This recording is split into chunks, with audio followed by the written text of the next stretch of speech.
good. I'm on. And recording. I'm blocking. Yeah, it's okay. I move around a lot. Bueno, thanks for coming back after dinner. Yo soy Keith Landa, Director of the Teaching, Learning, and Technology Center at Purchase College. And I want to talk tonight and also do some workshopping activities, so we'll need the lights back on at some point, about reflective learning. Let me say a few words before I get started. Primero, yo soy solo un poco español y creo que mi español es peor. Pero esta noche yo trato un poco. Hay un poquísimo veces español en my slide.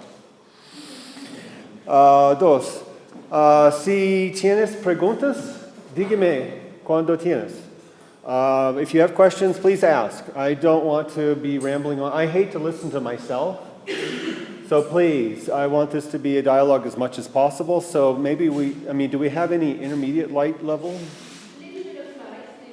Thank you.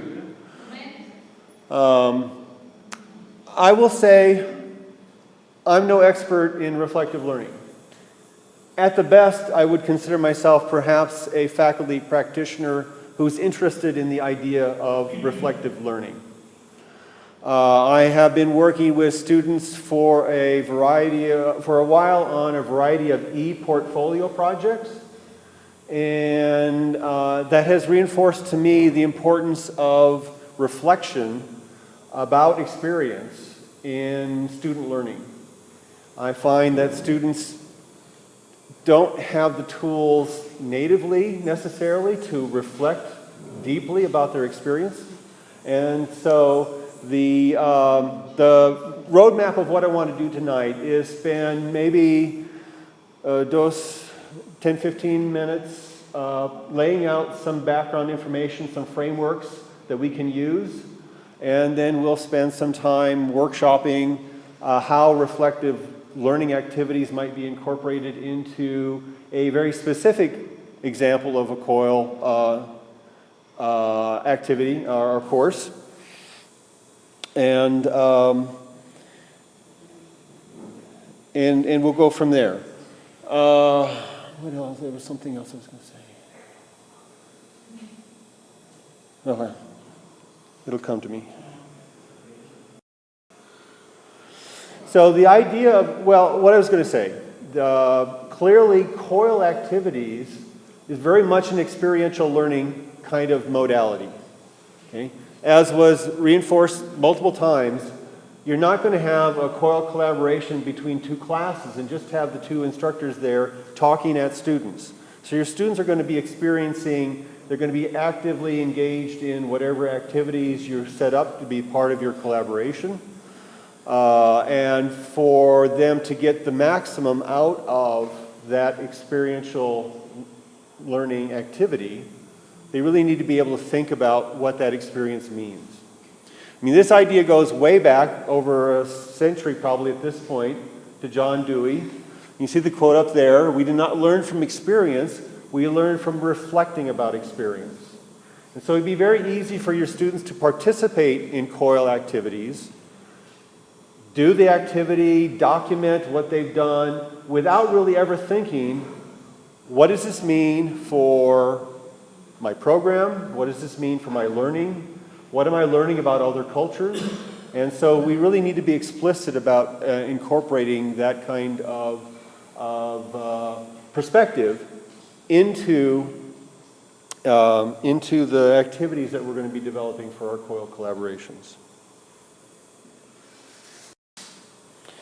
So here's one basic definition of reflection. The process of internally examining and exploring an issue of concern triggered by experience. So this is a combination of the external, the interaction of the student with their environment, their culture, their partners in the interaction, and internal, what they're thinking about it, how it affects them, what they're learning, and so forth. So we need both of those to come together to have really significant reflective learning going on. Now, one question you should ask before I go on too far is, well, I've talked about why I think reflective learning is important, but you all have stuff you need to accomplish in your courses. You've got other outcomes that you have to have your students attain. You've got specific content you need to have the students acquire. Why would you spend time setting up the situations for students to reflect about what's going on? It's going to slow you down, right? So this is not a rhetorical question. Why should you be interested in your students reflecting and having what you would consider reflective learning experiences? Yeah, Annette. I think it's like a good marinade, you know. Sometimes stuff doesn't take right away, or you need to take a second look at it, or you know, we need cumulative knowledge to build up. And so Yeah, so I could cover a lot of content in my course, and if I don't have the students internalize that content, think about what it means to their curriculum and so forth, they're likely not to remember it in 2 years. Joe. So I have reflection in every assignment I do for every class. Bueno. And it's just a third of the project. Okay. So I'm a visual artist, so we do visual work. They have to do a reflection before they come to critique, which helps prepare them for their critique. And then They're doing self-reflections in preparation for critiquing others? no, of the project. Like Okay. Okay. what was the goal of the photographic assignment or art project? What did they do to try to reach those goals, and what did they learn, or what did they think about the project? So it doesn't have to be long, it's 3 small paragraphs, something. And then I have a visual journal where they tape it all into the visual journal. So at the end of the semester, they see how they progress from, I don't know what I'm doing, to something really polished and artistic, Bueno. because they practice over it. So you could come up and give the talk. No, I'm sorry. Also, philosophy or creative careers are better to end up with questions than answers. Okay. Yes? Questions are important, right? In the sciences, it's so difficult to get students to understand that it's not the answers per se, it's the questions and how you go about answering the questions, or how you go about asking the questions before you can answer the questions. So yeah, I like that.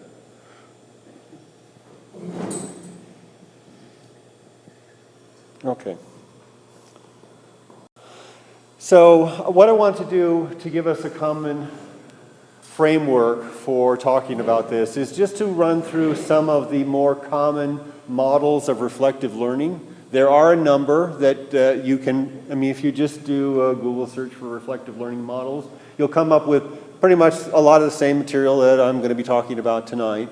And you'll notice that there's a lot of overlap. People have come about this topic from a similar kind of perspective. They all want to put their own little spin on it, but at the end of the day, I'm hoping that there are some commonalities that we as a group will be able to draw out of this.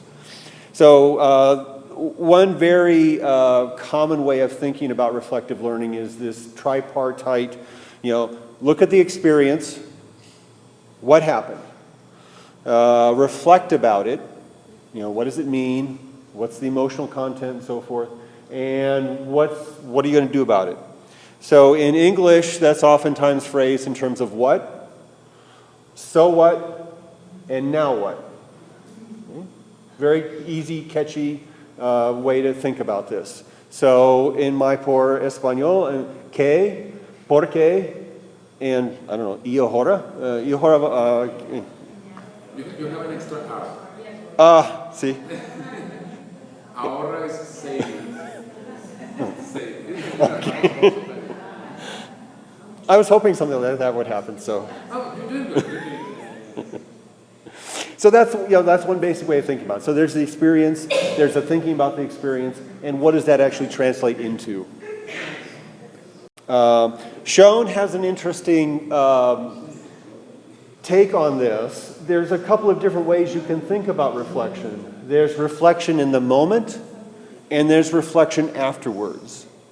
So if your students are in the middle of an activity, in the middle of some process, you know, they can be mindful about, well, what am I doing now and why, and you know, how is this helping me accomplish what is going on?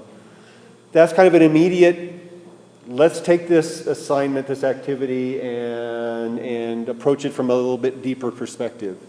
But then there's also the, well, we did that, it's over, and something happened, and now let me take the time to contemplate, to reflect on what actually did happen and what does it mean. Okay, so there's that immediate, rather than just being on autopilot, that reflection in action makes the students a more active participant in the activity at the time, and the reflection on action allows them to pull out at a later time deeper meaning from what was going on. Okay.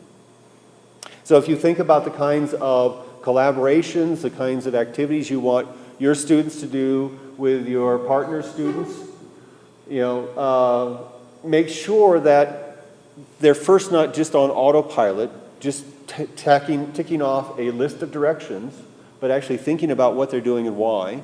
And there are ways that you can set them up to be thinking about that. But then build in some time later for them to contemplate at a later time what actually happened and what it means. Kolb is a big name in reflective learning, and we'll go through some of this diagram in a little bit of detail. He basically is talking about two primary continua that you can think about what is going on in the student's mind and actions. And I'm actually recording this, and I'll export it to a YouTube video, and I'll share you the link for the talk part. So there's first this continuum between the bystander observing what's going on and the doer that is actively involved in some activity. The contrast between reflection and action, or in my poor Spanish, you know, mirar, you know, to observe from the outside. Is that a good choice? Yeah. Okay. Hacer, to do? Yes. When? Okay. And then there is the more analytical versus emotional kind of approach that students can have to their experiences. So, pensar was easy for me. I'm guessing sentir? Okay. So, students will have some concrete experience where they're in the moment. They are participating, they are experiencing that activity. After that, they would ideally have a chance to step back and view what was going on, you know, reflect on it, perhaps first from an emotional perspective. That's often a component of the reflective learning.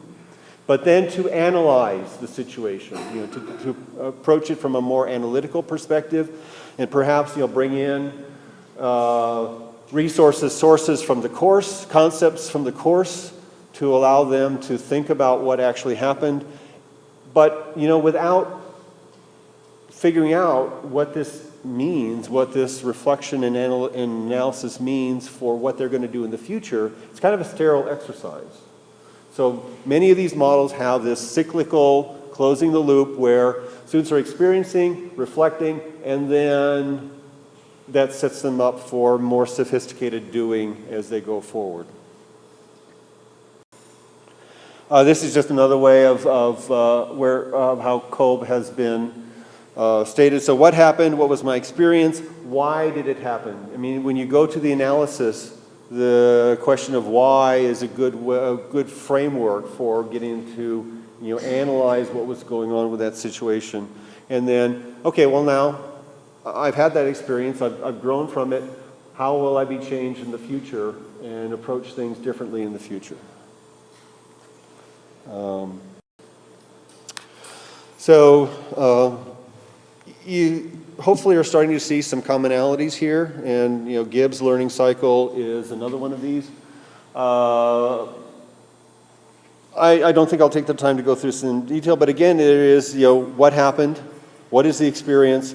Again, this is much more explicit about separating out, the emotional aspect.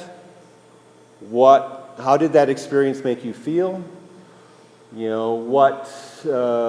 get into some of the prompts a little bit later. Evaluating the situation, analyzing the situation, and then, coming to some conclusion about that experience that then sets them up for a future action plan. If you look, there are other models, variations on the theme. Here's the class participation part again. What do you take from these handful of models to be the important components that you're going to want to think about when you're considering adding reflective learning activities to your COIL collaborations? I think like today, I want the students to have some sort of takeaway, like what are they taking from the activity that they just did or from the experience that they had as being part of the Okay.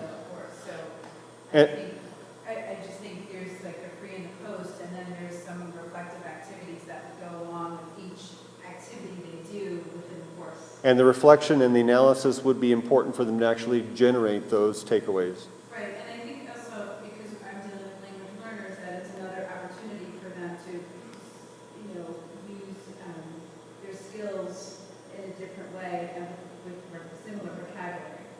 Okay. For me, it also shows that they're using vocabulary that was in the assignment, so they're actually applying some of these Okay. verbally. So it's another way to reinforce that they're actually getting some of this. Yeah, because if you had a cookbook kind of assignment, they could follow the procedures and get some product, but without the reflection, you don't know if they can actually apply that to something else. I think that nowadays that you can Google everything. The main point is to make them think and reflect what the hell I learned through all that information. Okay. 15 years ago, the main point was to remember the information because you have to be, it wasn't easy to get through, but nowadays you have your smartphone, Right. but we have to reflect Yeah. and analyze that kind of. Yeah, we are now swimming in content, if you want to put it that way. Yeah. Yeah, there's so much content for us to consume in our disciplines, outside of our disciplines. Content used to be precious and scarce, and the instructor's role was to be kind of the gatekeeper and allow the student to have access to content. But now students can sit in class and Google the things you're talking about in lecture and bypass you. There's no gatekeeping on information anymore, but students have to be able to think about it, evaluate it, and reflect on it. I think we'll save that for later. Clearly, action is an important counterpoint to reflection in all these models.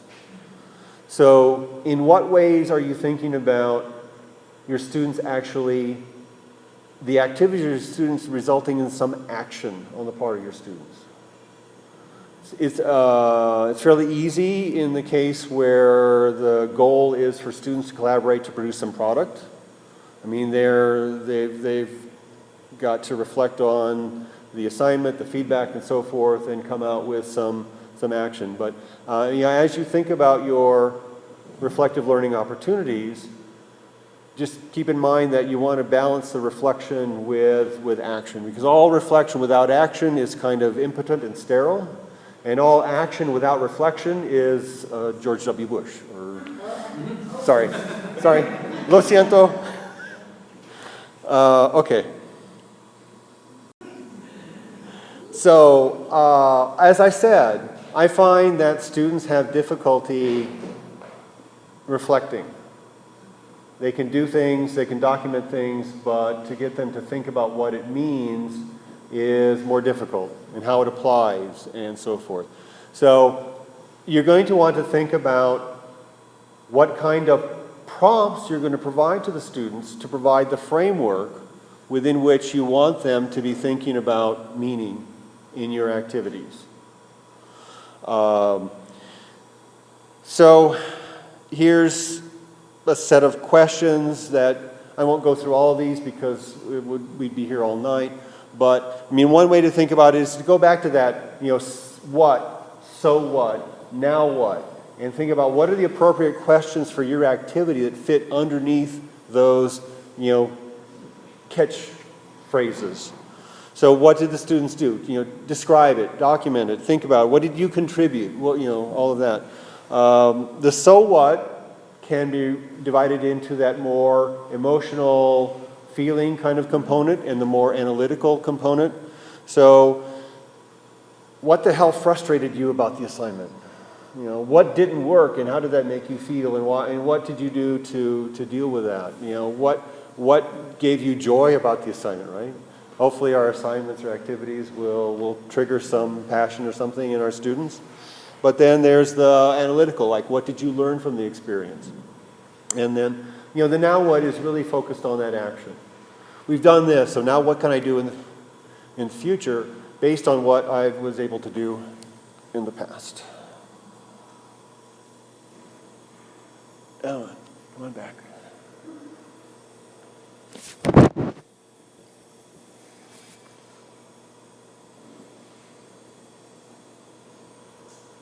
A little bit from a bird's eye view, or the context of the action that has taken place. Right. Well, I mean, part of that, I don't want to use this term bystander because that sounds too passive, but part of that, removing yourself from the experience to be able to look at it, the mirar, watching into the continuum, is ideally where the student would be able to take a look at the activity within the framework of the course. I mean, you have to figure out what is the context you want the students to be reflecting in. Do you want them to think about, well, what was the significance of this activity for our course? Or, how did this interaction set me up to be able to be a globally competent citizen? Those are different contexts. They're going to lead to different kinds of reflections. And you have to decide, what is the level of reflection, the context of reflection that you're looking for.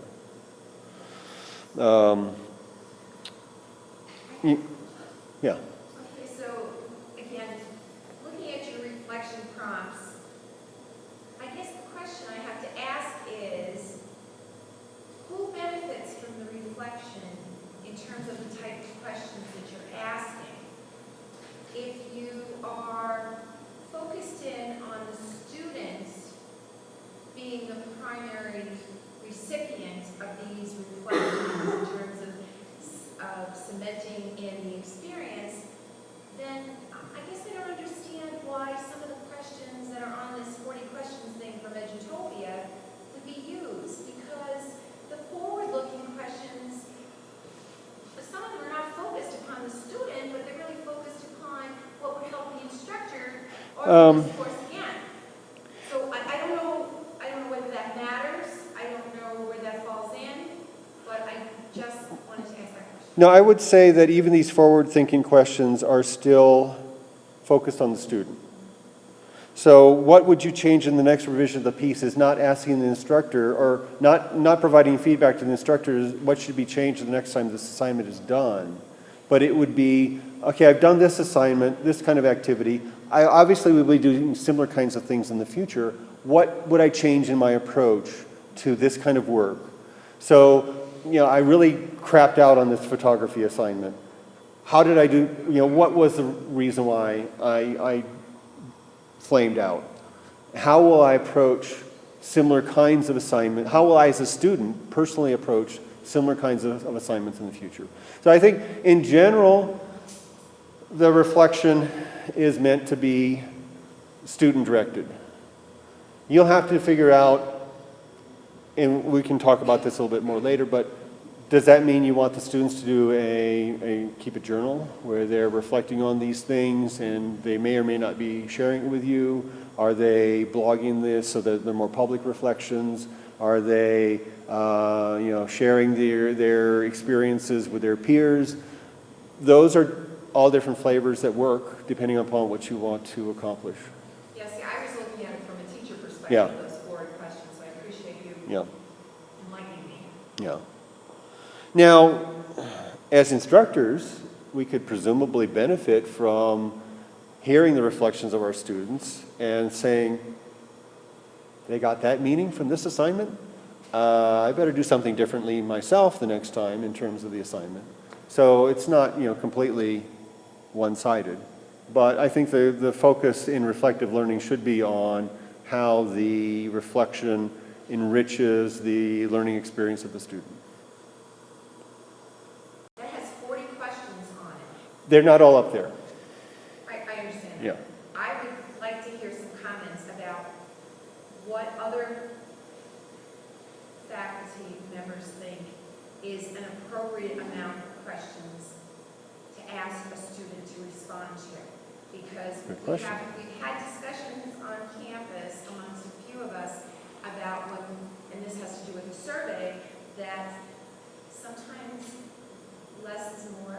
Right. Asking questions. So I would like to hear some. I think all of these sources, and these are just some of the better sources that I pulled off of available sites. They're all great, so how do you pick which ones to use? It depends on what you're wanting to accomplish in the activity and which of the questions are more germane.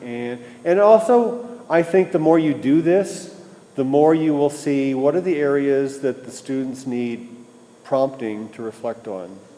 And I'll focus my prompts in those areas so that students are not missing out on this whole part of meaning that they're not getting into their reflections on their own.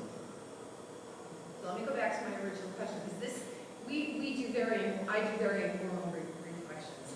So if I was going to do something and I was giving this my first shot, I'm going to ask someone who's done this before, how many questions would you put out there? Sure. Usually, I have what we call like meta writing or Right. meta-analysis throughout the semester, depending on what the task is. So after the first writing assignment, we'll then have meta-analysis. So as opposed to writing, we'll be discussing how did you find the assignment, what difficulties did you have with it, how many times did you revise, what were your thoughts on the relationship between the text and the assignment. And then as we progress throughout the semester and the essays become more challenging, and each essay builds on the preceding, they can see how their writing evolves. So by the time we get to the end of the semester and they're analyzing the research paper, which is 4 times as long as the first essay, they now have a more sophisticated analysis. And so it's not like, for me, I don't do grading, but some of my colleagues have meta writing as a part of the grading of the journaling. So it's all, it really depends on, what your particular preference is, but I try to make sure that after every assessment that we do, whatever is being graded, that there's an opportunity for them to analyze their process. And by the time they get to the research paper, they have the ability to compare how they did on the research paper to papers 1 and 2. And, Yes. Yeah. And even their draft revisions. Yeah. So that becomes part of the process too.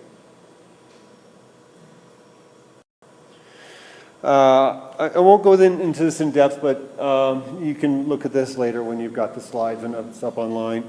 But again, I just want to throw this up to reinforce the point. It's very easy for you to give your students the assignment to reflect on the activity and for them to come back with a very superficial, here's what I did, and maybe here's what I found frustrating and so forth. It's going to take work to get them to go beyond that kind of very superficial, descriptive experience, a description of their experience, to a more richer analysis and evaluation of what that experience actually means. And I'm glad you brought up the meta kind of writing assignment, because you really want them at some point to be thinking about their thinking about their learning, and that's a tough place to get the students to. Well, it's also, I think, because of the embedding of critical analysis in what they're supposed to be doing. So, for example, in my literature courses, where we're evaluating a poem, they don't know how to critique it. And so I say, well, you like cake? They say, yeah. I say, well, what kind of cake do you like? Why do you like that cake?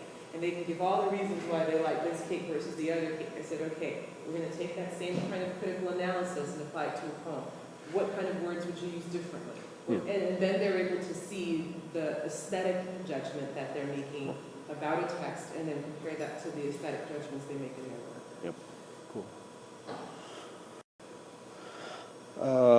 I think we'll skip this over. The last point I want to make before we do a little bit of workshopping, and as I thought, I spoke longer than I really wanted to. We'll be talking, I'm sure, much more about learning outcomes and how the learning outcomes should be driving your planning for your collaborations. I was looking at the takeaways from the afternoon up on the wall there, and they're very interesting. The one point I would make is, make sure that you don't address technology too soon, because you don't want technology driving your collaboration. You want the outcomes, the goals to be driving your collaboration, the technology to come later. Even speaking as the tech guy, in the room, I always make that point. As you're thinking about the learning outcomes, many faculty will focus on, well, what's the content that I want the students to be able to acquire? So this focus on outcomes in terms of cognitive knowledge acquisition, evaluation, being able to analyze arguments and synthesize arguments in the context of the perspectives of the field. That comes very naturally to faculty. There's various knowledge outcomes. Oftentimes, faculty will think about skills. Well, I want my students to take better photos, and I want my students to construct better written arguments. Although that, to some extent, is also cognitive and skills, combined. I find faculty much more reticent to deal with affective or attitudinal outcomes that you may legitimately want to have for your learning activities, especially in an intercultural environment such as our COIL activities. Trying to think about what you want your students to accomplish in terms of their growth in attitudes, and the ability to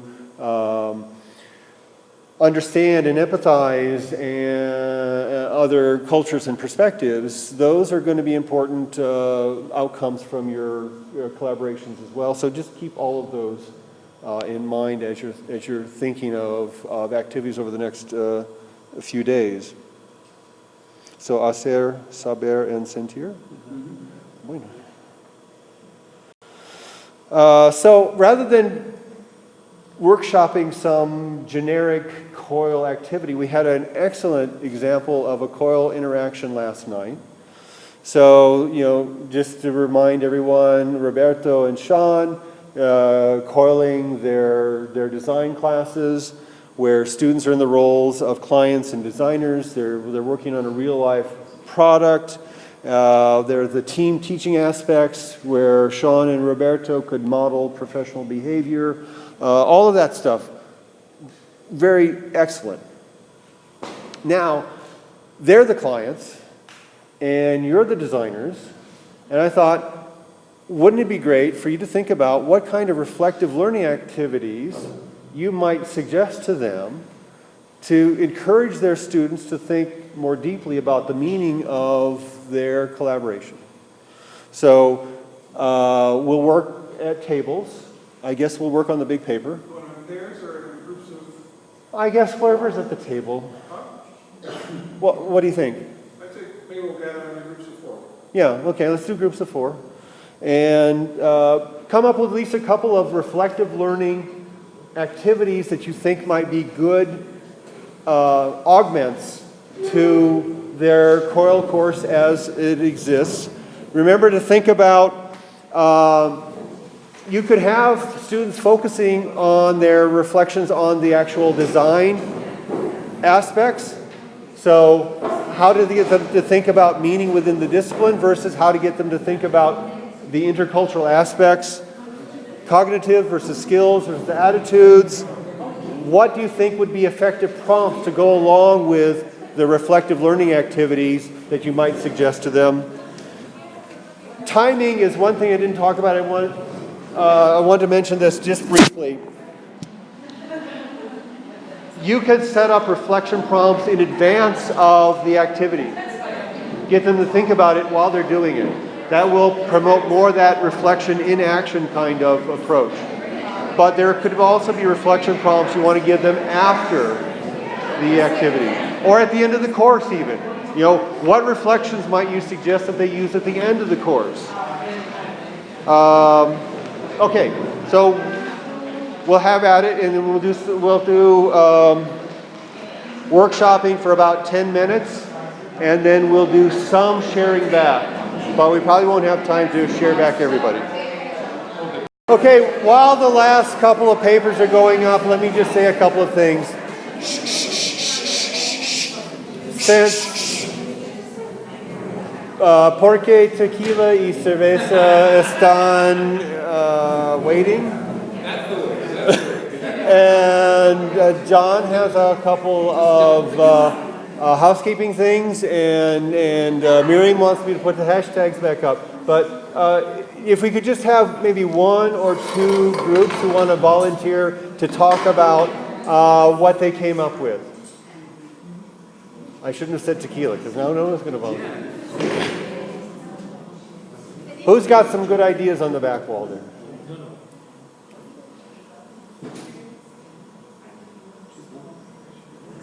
I'm an instructor. I've been a faculty member for 30 plus years. I can stand up here for 10 minutes with silence until somebody volunteers to go. We could barely get you to stop talking 60 seconds ago. Come on. Start over there. So what did we come up with? Yeah. Well, we did, I think for some of the questions we were more theoretical, and then others were very specific. So, for example, comparing the first version of the project to the last version, and then discussing the evolution. So students can think about their So growth. they can talk about it, so they can try to critique how the project evolved. That was one. That was one of the first ones we came up with. And then we also, in terms of what was it? It was thinking, feeling, and doing, correct? Or observing, feeling, and doing. So then what were your thoughts about people's comments on your work? And did those comments influence how you moved forward with the later revisions of the project? You know? Right. So in terms of so what, there's not So only what.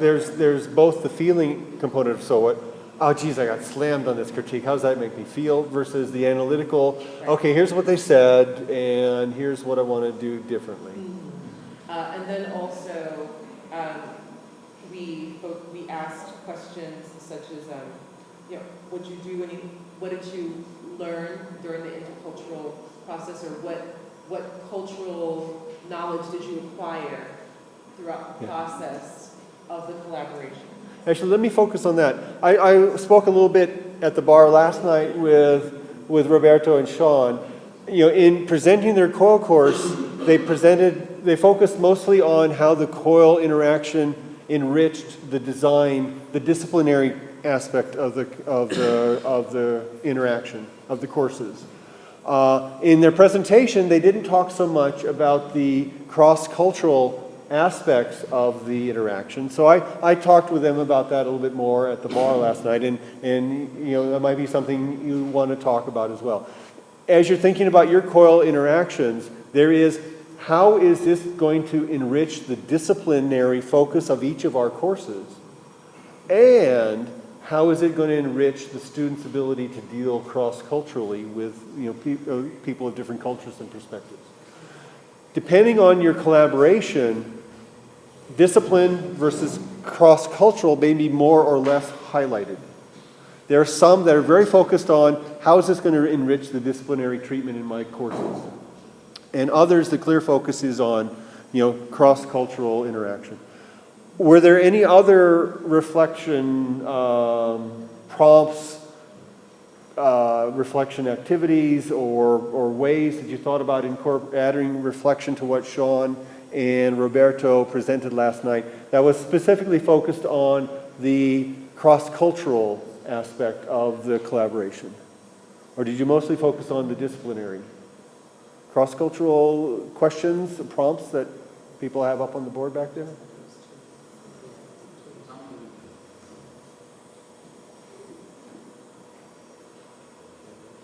Okay, I hear crickets. Metaphorically and literally.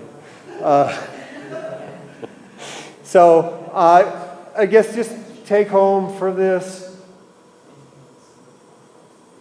make sure that you build in some opportunity for your students to think about what this all means to them, so that it does have the potential to be the transformative experience that we hope study abroad and COIL and these kinds of high impact activities really can be. I'm going to show. It said, so before you did the interviews and before, when we were talking about when they did the postcards and things like that, what did you think your partner's opinion of you would be? Being, so that kind of cross-cultural reflection, like what were you expecting them to think of? So can I think about how others might view me? Yeah, as a first way of understanding them. Right. Nice. I think this one too is, I really want these people to explain this, the 6 Fs. And would you buy the product service? That's a really fascinating idea. But this thing, what's the 6 hats about? Okay. 6 hats is also named the 6 thinking hat. Oh, 60. So you have to play different roles. For example, the white hat is you have to think about your product and facts. What are the facts of the product or your design, for example? Numbers. Give us numbers. Fact, just a fact. Yes, a fact. The green one, for example, is related to the creativity. What is the ways to improve your product using creativity or any other ways of thinking, for example? And the yellow one symbolizes brightness. For example, optimism. What you have to be optimistic about your design. What is the real good things about your product or your design, for example? The black one signifies about criticizing. What things you criticize about your product? So you need to play roles in order to be focused on those. And the red one signifies feelings, for example. What feelings evoke this design from you? And the last one, the blue one, is one person needs to be careful about the roles the others are playing. They have to play the role and not get out this role until they have to exchange the cards. So this is the technique for group work, but you can also have students think about it internally, taking on those different roles. And actually, role-playing and trying to take on other roles is a good way to get your students to begin to try to put themselves in the position of other. Good. Well, thank you all. When I did this one, did I really listen or consider? Okay. And so that was all about communication. And I think in any subject, regardless of the discipline, when you go into these courses, there's an expectation.